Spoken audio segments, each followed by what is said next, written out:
à 80 km au sud-est de Dakar. C'est dans la ville balnéaire de Saly que se trouvent les plages, les plus connues et plus populaires de toute la région ouest africaine. Le village d'origine est un ancien comptoir portugais. C'est ainsi que les colons portugais auraient surnommé cet endroit Saly Portugal, une dénomination qui s'est transformée au fil du temps en Saly Portudal. Créée de toutes pièces à proximité du village, la station balnéaire a été inaugurée le 24 février 1984 juste au moment où le tourisme prenait son essor au Sénégal. Une destination peu familière auparavant. Mais la baie de Saly est devenue le plus grand centre touristique de toute l'Afrique occidentale. À seulement 26 km de l'aéroport international Blaise Diagne, soit une demi-heure de route, le long de la côte est bordé de palmiers, de restaurants, bars et villas. Ainsi la ville garde à son actif plus de 50 hôtels, résidences et maisons d'hôtes pour un total de 10 000 lits.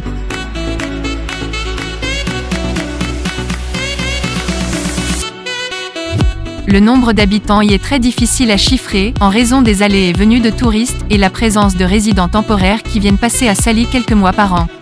Lors du dernier recensement de 2013, Saly Portudal était crédité de 26 000 habitants alors qu'il n'y en avait que 1200 en 1988. Les ressources locales sont presque toutes liées au tourisme ou aux activités dérivées, pêche, sport nautique, tennis, équitation, golf, etc. Saly est aussi le point de départ de nombreuses excursions dont le parc animalier de la forêt de Bandia, l'île de Gorée, l'île aux coquillages Fadiout, le lac Rose, et bien d'autres endroits majestueux. Les complexes hôteliers, discothèques, bars, restaurants typiques, boutiques artisanales, agences immobilières, tous se disputent les faveurs d'une clientèle fortunée, selon les critères du pays. Une grande communauté de retraités belges et français est présente à Saly pendant la période hivernale en Europe. Ces Français, dont plus de 2500 en 2019 sont résidents sénégalais et donc surnommés sénégaulois. Les Belges quant à eux font souvent l'acquisition de maisons en bord de mer, ou situées dans des résidences fermées et surveillées, où ils passent l'hiver, au chaud. La température moyenne de décembre à avril est en effet de 28 degrés Celsius avec des températures minimum en matinée ou en soirée de 16 degrés Celsius. Aujourd'hui, sachant que le tourisme couvre 6% du PIB, l'État du Sénégal à travers le PSE essaie de mettre en œuvre un vaste programme dans le secteur. Et là on parle de centaines de milliards investis dans des travaux de restauration, d'embellissement et d'aménagement.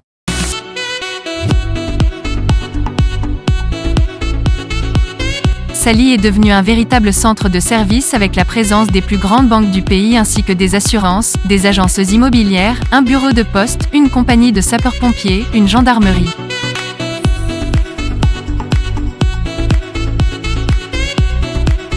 Les nuits y sont très animées dans les hôtels, les boîtes et restaurants. C'est l'endroit idéal pour rencontrer de nouvelles têtes, d'autant plus que la majorité des couples et des jeunes sénégalaises y passent leur week-end, les vacances scolaires, de congés et les fêtes de fin d'année.